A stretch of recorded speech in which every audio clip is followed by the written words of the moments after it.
I'd like to introduce some of our guests tonight. I'm not sure how it shows up on your screen, but to the right, although if we were looking the other way, be to my left, is Sister June Winger, the National President of the Union of National Defense Employees and a proud Prairies member, right? Right? Yes, thank you. Absolutely. Perfect. And also on screen, we have Mona Simcoe. Mona is the Vice President for UNDE for Manitoba and Saskatchewan.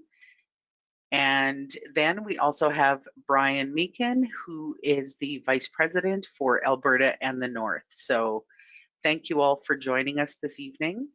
And we also have in the background, we have Alana Mackinson, who is the Regional Political Communications Officer working in my office. And we also have Deanne White, who is a regional rep in Regina, who's going to assist us with questions. So perfect. Thanks, everyone. Okay, so I think you all know why we're here, or hopefully. So PSAC and UNDE issued a joint study, a report that talks about privatization and contracting out on bases. Privatization and contracting out has been a priority for PSAC in many, many departments over the years. And UNDE is now done some of the background and has issued a fabulous report. And so on that note, I would like to invite Sister Winger to give you a bit of background on how we got where we are now. June. All right. Well, thank you very much, Sister. Yeah, so at the UNDE 2017 Triennial Convention, your union passed a resolution to launch a fight back campaign against privatization of federal public service jobs. Upon discovering that the department was discreetly contracting out our public service cleaners workers at CFB Kingston and Greenwood, we launched a You Could Be Next campaign to stop the contracting out, and we won. We were able to stop the contracting out of those services and receive a commitment from the Deputy Minister that this practice would change and that business cases would need to be developed, demonstrating a value to Canadians before any work could possibly get contracted out. And yet when I attend membership meetings, I continue to hear anecdotal stories of work being contracted out, but now even more covertly. So this prompted UND and PSAC to conduct a comprehensive analysis of contracting out of civilian work at national defense bases. We released the report on our investigation with a series of recommendations. So as you probably know, UND currently represents about 19,000 civilians who work for national defense. Most are public service workers employed directly by D&D, but some are private sector workers employed by companies who hold contracts with D&D. So the privatization of public services is nothing new. For decades, we have witnessed the handing over of public service to these mega corporations. We know what the real costs are. They're jobs lost and more public spending for poorer services and dangerous consequences for Canadians. So with this campaign, we've been asking the federal government to stop privatizing public services and instead invest in our public sector. So this report shows that the procurement process used to contract out work is unacceptably opaque. It favors corporate secrecy over the right to Canadians to know how funds are spent, who's hired, how workers are treated, and how and why contracts are changed, and what all of it means for the quality of work that's being done. We've submitted dozens of ATIP requests for documents that we know exist, and we've received some responses, but we've been stonewalled on many and haven't received anything at all or had them so redacted that they were utterly useless.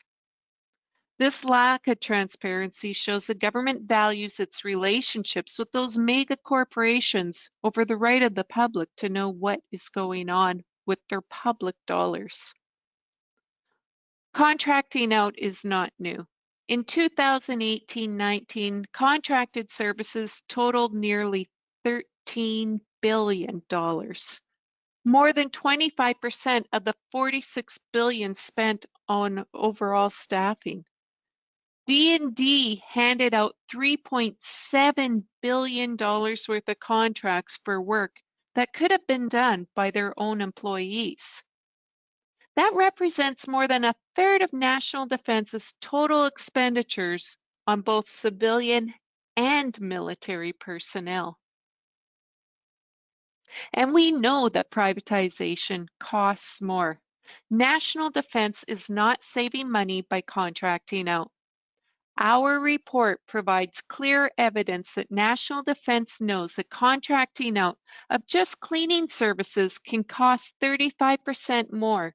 And taking into account only the contracts discussed in this report, National Defense is spending $68 million more than if it didn't privatize the work. And we know this is only a sample of what is really going on.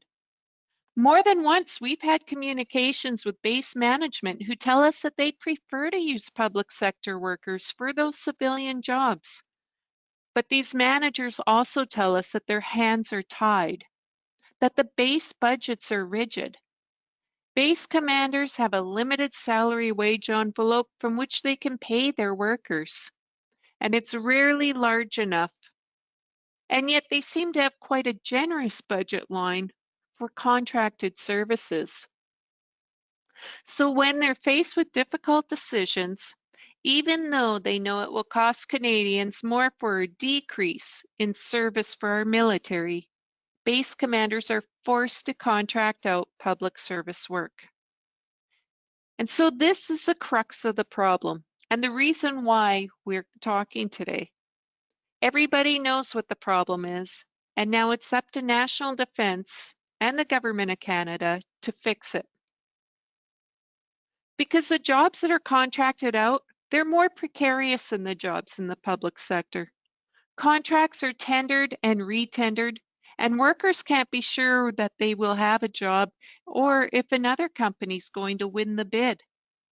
Recently, we learned that many of our members who work for Aramark at Base Moose Jaw may be out of a job because of contract flipping. And also the winter seasonal workers who work for Serco at Base Goose Bay. They're not going to be called back for several weeks this year, while the contractor gambles that the winter weather will be late and that their labor won't be required, which we already know is a fail. The contractor had the audacity to say that this would allow those workers to maximize their EI income. So that falls back on the taxpayer, paying twice for this. An all-party report on precarious work was tabled right before the last election, and it calls on the government to review human resource policies and budgeting practices to ensure that they incentivize hiring employees on indeterminate contracts. So we say the government should heed that advice and stop turning work over to private contractors, which pay poorer wages, they hold back on benefits, they hire part-time, casual, and temporary workers, and engage in workplace practices that are not healthy or safe. We've seen this throughout the pandemic. So there are options for the Government of Canada. A robust public service is a strong and reliable economic driver. And the current economic crisis should be moving governments to reconsider all outside contracts and to bring privatized work back in-house. This will provide decent work with decent pay for workers who can contribute to their local communities while providing quality service to our military and ensure that those military members remain mission ready. So back to you, Marianne. Perfect. Thank you, June. So just what we've done so far. So the national campaign was launched in Ottawa on Monday, October 26th. And so I know that some of the media was done virtually, and I saw some pictures of June being taped outside the PSAC building. And so that launch was done of the full report. So in the prairies, what we did was in conjunction with Mona and Brian, that we'll hear from in a minute, we got some local examples. So we have issued 3 media releases in the prairies, 1 per province, and utilized examples specific to that province. You know, unfortunately, with world events between a pandemic and a U.S. election, I will say that you know, we didn't necessarily get any pickup, but that doesn't mean we stop. We will continue to do that. So the media releases went out, and I think you can tell from June's comments that really the party that's accountable to make change on this is the government. They need to be providing the appropriate funds to a department so that they don't have to contract out. So we have in the prairies sent a letter to every single MP in the prairies, individual letters with a copy of the report, with a copy of the media release for their province. And, you know, once we get down to the end, we'll be having some discussion on how you can contact your MP to basically reinforce the information that they've already received. So that's where we're working at this point, and there will be some other actions. So I think what we're going to do is I'm going to invite Mona to come on, and we'll hear from Mona, and then we'll hear from Brian, and then we'll open it up for questions, comments, and any feedback that you want to provide to your national leadership.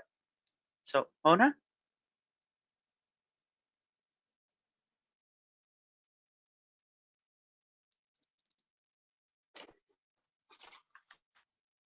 Hello, everyone.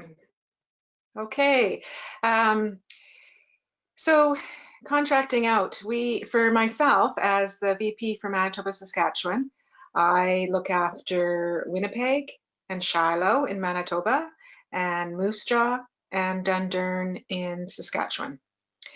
There are several UMCC meetings that I also sit at, which enables me to bring the concerns of contracting out to those Union Management Consultation Committee meetings or Labor Management Consultation Committee meetings. I sit at the 3 Canadian Div, which looks after Shiloh. I sit at the RPOPS Unit West UMCC, which handles all RPOPS issues in the prairies. And I also sit at the Air Div UMCC, which looks after 1 and 2 Canadian Div. So that looks after Moose Jaw, Winnipeg, Dundurn. And we've been bringing these issues forward to these UMCCs, and we continue to do so. We keep asking for staffing vacancy reports. We ask for how management plans on filling these vacancies, and we're holding them accountable to how they choose to do their hiring and their staffing. We've been working really hard in Winnipeg. We are keeping management accountable to the hiring of their bus and FOSS, keeping their casual lists up to date, not letting those casual lists run low, which then in turn, they then say that they need to hire out a contractor because there's nobody available to fill when somebody's away. So we're really pushing to have those lists updated. We're also looking at the RPOPS and where those vacancies are, and holding management to fill those vacancies with retirement and not to leave them vacant through attrition. In Moose Jaw, we have a very unique, Moose Jaw is very unique in that we have a Treasury Board local, and then we have the 2 private sector locals, one being ATCO, and the other 2 are Airmark and Sedetsco. Now, Airmark's contract is up for that base in the end of January, and we're trying to do some movement there. They have 9 cleaners, so we're trying to push DND to quit messing around with contracts and to hire and bring those 9 cleaners back in-house where they used to be. Then there's also Dundurn, and we have a lot of RP ops issues in Dundurn as well. So the key is to bring those concerns to your local, to the union, bring those concerns to management, find out where your vacancies are, and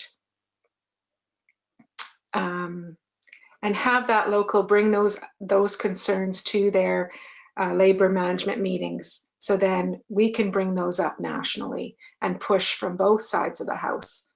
And yeah, so that's a little bit of a breakdown of the Manitoba Saskatchewan region. Thank you. Perfect. Thanks, Mona. Brian. There we go. There we go. Hello, everyone. Thanks for joining tonight. As Mona said, I also sit on the 3CAD and the RPOU West UMCCs, and I can tell you that the conversations are very good, and upper management are on our side, and they understand where we come from when it comes to privatization and the campaigns that we're currently working on. In Alberta, we have locals in CFB Suffield. We have a few members in Calgary in the museums. We have a couple in Edmonton, Cold Lake, and Wainwright. And further to what June and Mona said, we need your assistance on this campaign. We can only do so much as national leaders, but we need your information. So if you see people coming into your work areas and you know they're contractors, have a conversation with them. And let your local executive know. So if they were public service positions at one point in time, that as national leaders, we can bring it up at our level and find out the reason why they went with contractors versus public service. As we're going to be discussing in a little bit here, talking to your MPs. If you're not comfortable with talking to your MPs, it gets easier with time, and there's nothing that says you can't get a couple of people, social distance or virtual meetings, and just discuss your concerns with them. In Medicine Hat, we have Glenn Motts. In Edmonton, we have 8 members, so depending where you are located, will depend on who you want to discuss with. They're all conservatives. In Cold Lake, we have David, I'm not going to pronounce his last name because it's out of my range, David Y. And in Wainwright, we have Leon Benoit. I can tell you in Medicine Hat, Glenn Motts does care about what we say. He does listen, and he actually gets back to you within a reasonable amount of time. With campaigning in and out or privatization, the main thing that you're going to hear from your coworkers more than likely is how much it costs. As June mentioned, cleaners are one of the big contracts that come in and out. When you have contractors who are doing your cleaning, from what I've heard in our region in Alberta, the job isn't done to the satisfaction that we are used to when they used to be public service positions. I'm not going to take much more of your time. Like I said, I'm asking for Alberta's help. If you see anything, let me know and let your executive know. and you can always contact me. My contact information is on the UNDE website, and I'm available text, phone call, email, whatever is easiest for you all. Thank you, and back to Marianne. Perfect. Thanks, Brian. And just so you know, we do have a slide with your contact information. And so we will get that shown.